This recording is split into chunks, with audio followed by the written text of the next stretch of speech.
Today we had comprehensive discussions covering various aspects of our multifaceted cooperation. I must say and acknowledge that I am deeply impressed with His Highness' wisdom and his ministerial colleagues' contributions and of the entire Saudi team in our deliberations this morning. We discussed ways and means to transform our fraternal, cordial relations into a mutually beneficial strategic and economic partnership. We greatly appreciate the keen interest of the leadership of Kingdom of Saudi Arabia in enhancing investments in Pakistan. This visit provided the Saudi delegation with the first-hand experience of the Special Investment Facilitation Council, which serves as a one-window platform for the fast-track decision-making and promoting and facilitating foreign direct investments in Pakistan. Using the SIFC platform, Pakistan is committed to strengthening investment processes, updating regulations, and enhancing infrastructure. This commitment aims to foster a flourishing economic environment and establishing Pakistan as a hub for investment and innovation, ready for significant investment inflows in Pakistan from Kingdom and other friendly countries. We are optimistic that the detailed briefings presented to the high-powered Saudi delegation at SIFC today about the extensive investment opportunities in our agriculture, IT, mining, energy, and other sectors have successfully highlighted viable and attractive investment opportunities and options, effectively capturing their interest under the leadership of His Highness, my dear brother, Foreign Minister of the Kingdom of Saudi Arabia. Pakistan is committed to providing Saudi investors full support, relevant safeguards, and conducive environment for investment. Honorable Prime Minister Shehbaz Sharif has directed SIFC and relevant ministries to move forward on investment projects in a diligent and time-bound manner on fast track. We look forward to continued government-to-government and business-to-business engagements as we take steady strides on the journey we have started today in the leadership of His Highness, the Foreign Minister of the Kingdom of Saudi Arabia and his delegation. Let me reiterate my heartfelt gratitude to His Highness and my dear brother, Foreign Minister, and his team for a very short, but I believe a very productive visit to Pakistan. I thank you all. Bismillah ar-Rahman ar-Rahim. Assalamu alaikum. Your Excellency, my dear brother, thank you very much for your comments and introduction. Thank you for hosting us here today in the Foreign Ministry. And I would like to express my profound appreciation and that of my accompanying delegation to the government of the Islamic Republic of Pakistan for the hospitality and warm reception we have received during this visit. This visit comes as a result of the meeting between His Excellency the Prime Minister and His Royal Highness the Crown Prince, after which the Crown Prince instructed that this delegation be formed and come in very quick succession after that meeting to follow up on the discussions, the very fruitful discussions between the two leaders. And we have had a productive series of meetings already with our counterparts, with our colleagues. We have also had the honor of meeting His Excellency the President and the Prime Minister. And during all of these meetings, we stressed the importance and the strategic depth of this relationship. We stressed the commitment of the Kingdom of Saudi Arabia to further exploring avenues to deepen and strengthen that relationship, and we heard a similar commitment from our colleagues on the Pakistani side. We were extremely impressed by the very, very proactive attitude that we saw in our meetings, especially with the Investment Council. We saw a very, very strong business-focused approach on addressing the challenges, addressing the opportunities, highlighting the work that we can do together. And I feel very, very confident that the results of this visit and the results of the work being done between the two respective teams with this attitude, with this approach of focus on results, focus on overcoming hurdles, will deliver significant benefits for both of our countries, will significantly accelerate the process of achieving those investments that we are looking at together. And I can say that there is significant opportunity to increase the level of investment that is already on the table, and we saw today significant other opportunities that we can pursue. So I think this is a very, very positive visit from our perspective at least, and the engagement that we have had so far lays the groundwork for significant and important work to be done in the next few months in order to achieve all of the potential that exists. And you know, we believe in the Kingdom of Saudi Arabia very strongly in the potential that Pakistan holds, especially in the economic development side. There is a lot of untapped potential that is clear to everyone. It just needs to be tapped, and here, working together, we will do what we can with our colleagues in the government of Pakistan to make that happen. So again, very, very grateful for all of the hard work that went into making this visit happen, and the support we've gotten from our Pakistani colleagues, the insights into these excellent opportunities, into the excellent investments that could potentially come forward. I'm also grateful for the conversation that I just had with my colleague, the Foreign Minister, where we covered all of the areas of mutual and concern in regional and international affairs. And as usual, Pakistan and the Kingdom of Saudi Arabia see eye to eye. We have an outlook that is unified by our fraternal relationship, our brotherhood in Islam, but also by our shared outlook for geopolitics. So we will continue to work together for our economic prosperity, but also for the security of our region and of the world. And I'm always happy when I'm able to be here, Your Excellency. So thank you again for receiving us. Okay, we'll now start the Q&A session. The first question will be asked by the representative of Saudi Press Agency, Mr. Abdur Rahman Hayat. He will address a question to the Foreign Minister of Pakistan. Sir, Abdur Rahman Hayat from Saudi Press Agency. My question, leadership of Pakistan and Saudi Arabia have agreed to upgrade the long-lasting Pak-Saudi relationship to a lasting strategic and economic partnership. What step is Pakistan taking to invite investment from Saudi Arabia, and how does Special Investment Facilitation Council support this process? Thank you. Highness, you have a... thank you. Let me, my friend, explain to you that last 16 months of the government, which ended August 9th, 2023, we had created two things, if you recall, both through Act of Parliament. One was the creation of a small investment facilitation council. It is through an Act of Parliament, and it has been placed in the overall law for Board of Investment to promote and to attract investment in Pakistan. Now, this is a one-window facilitation, institution. So people and the foreign investors, particularly government-to-government investment, should, people involved and the dignitaries involved should not go pillar to post and couple of dozens permissions and NOCs. They should be all available under one window and under one, facilitation arrangement. We also created, if you recall, Pakistan Sovereign Wealth Fund, before we left government in August 2023. And that was again through an Act of Parliament. On the law itself, you can see that this Sovereign Wealth Fund has an initial investment portfolio of $9 billion equivalent. It may have been by the boost of the stock change now, it might have added more value, but at the time of launch, it was 2.3 trillion rupees, worth of assets with this. Now we are looking towards expanding through SIFC and using this vehicle.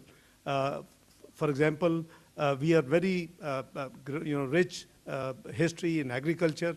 We have a great scope in IT. We have mines and minerals worth of over $10 trillion against Pakistan total debt of 130 billion peanuts of dollars, total national debt and liabilities. So we have to streamline those assets and use this vehicle. So we have different opportunity. It depends on the appetite of the investor.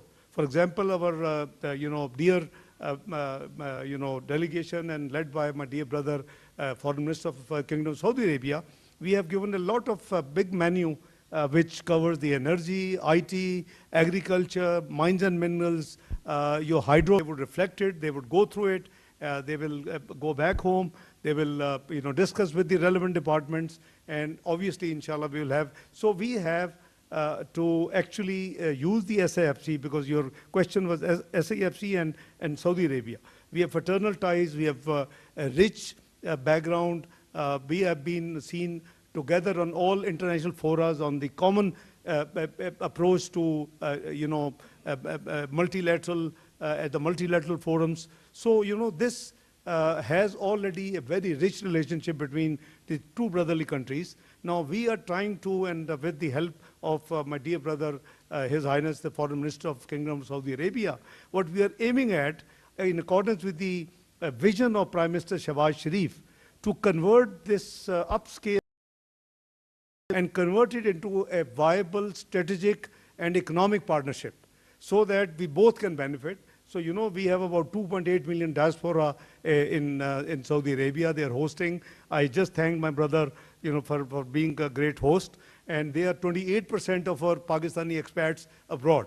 So we have a huge agenda to work with, and Pakistan is a great potential. I was telling my brother that I'm born optimist, because this country, which was declared macroeconomic unstable country in 2013, turned out to be within 3 to 4 years, 24th global economy of the world, with the prediction by the Pricewaterhouse that it will be part of G20 within the next few years. So this is the potential of Pakistan. We are trying to streamline, and for that we are looking towards experience and the expertise and the support from our very dearly brotherly country and its leadership. Now I will give the floor to Mr. Shokat Piracha of Aaj News. Thank you very much. Very warm welcome, Highness, the Foreign Minister of Saudi Arabia. As Foreign Minister of Pakistan has rightly said that we never seen such a big delegation from Saudi Arabia, and obviously appreciation for His Excellency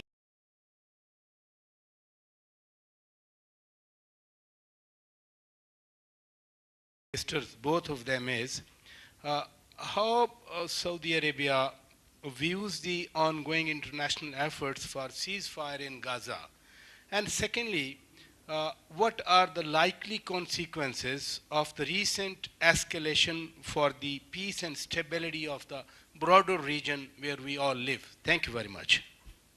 Thank you very much for your question. And what can I say about Gaza except that the international efforts towards a ceasefire have been wholly insufficient. We are now well beyond 33,000 civilians killed. We are now actively discussing the potential for famine in Gaza. Again, famine. That means people are starving to death because humanitarian assistance is not getting to them. This is an unacceptable situation. It is a complete failure of the international system and the systems of international law and governance to live up to their responsibilities. We must have a ceasefire now, and we must have access for humanitarian aid immediately. There is no justification for the restriction of humanitarian aid in entering Gaza. It is a reality that despite 2 UN Security Council resolutions, we have not seen sufficient aid entering. We have finally now started to see a turnaround in the issue of aid. Unfortunately, that happened after 6 Western aid workers were killed by Israel. But it didn't happen after 33,000 Palestinians were killed. So this shows you the continuing double standard that we have to deal with and we have to live with. The reality is the international community is not living up to its responsibility. We must do more to end the killing. We must do more to end the suffering of the people of Gaza. and we will continue to call for that, and as we will do that with our partners around the world. Look, we are already in an unstable region. The humanitarian catastrophe in Gaza is already inflaming the region. We do not need more conflict in our region. We do not need more confrontation in our region. So it is our position that de-escalation must be everybody's priority. When there are differences, they should be resolved through dialogue, not through the use of force, and we will do everything we can to push in that direction. Thank you. If, with your permission, my dear brother, if I can add few words on this issue. It's a very important issue, and Pakistan is deeply concerned over Gaza issue. I share the feelings, the statement of my dear brother, Highness, the Foreign Minister of Kingdom of Saudi Arabia. We have talked about this subject bilaterally, and I think it is a time that this genocide must end, because 33,000 killings of of Muslim brothers and sisters and small innocent children, this is far too much, and the world conscious must wake up. I think we both agree that what we need is immediate and unconditional ceasefire to take place. We both believe that unimpeded humanitarian assistance to the besieged people of Gaza should go. They should not let them be killed by starvation. In addition to the genocide there is taking place, there's the return of the displaced Palestinian must also take place. And the accountability of the crimes which have been committed. I mean, we have been seeing the centuries old and the decades old crimes are being, investigated, and accountability is undertaken in the recent last few decades. Why not for this genocide crime? So I fully endorse my brother's feeling.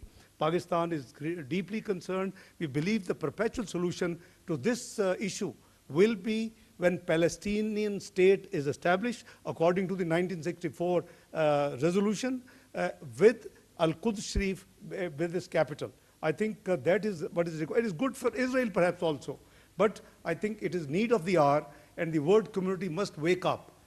You just heard my brother saying that only 6 killings of the Western people woke them up. And we saw some action being taken place, but for months there was no movement. So I share my brother's feeling, and on behalf of Pakistan, on a personal behalf, that this is something I think the world must, act fast and as fast as it can. Thank you. Thank you. I would now ask Mr. Muhammad Ejaz from GNN to pose a question to the Foreign Minister of Pakistan. Ji, I would like to ask a question from both the dignitaries here. As you mentioned in your speech earlier about the Pakistani diaspora, I would like to ask the Pakistani diaspora is living in the Saudi Arabia for very long, and they are playing a very positive role in the Saudi society and the development. How Pakistani diaspora can play its role in future strengthening the ties between the both countries. And secondly, I would like to ask my guest foreign minister how Pakistan is facing a challenging situation, and the world is also facing different challenges. How Pakistan and Saudi Arabia will both proceed to overcome these challenges and to face the situation as you have mentioned in Gaza? Well,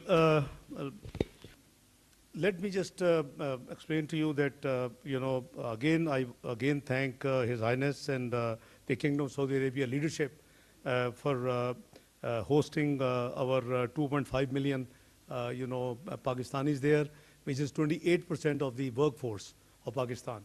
And their contribution in the national exchequer through the remittances is tremendous. Is almost 25% of the total remittances Pakistan receives from all over the world from Pakistani expatriates.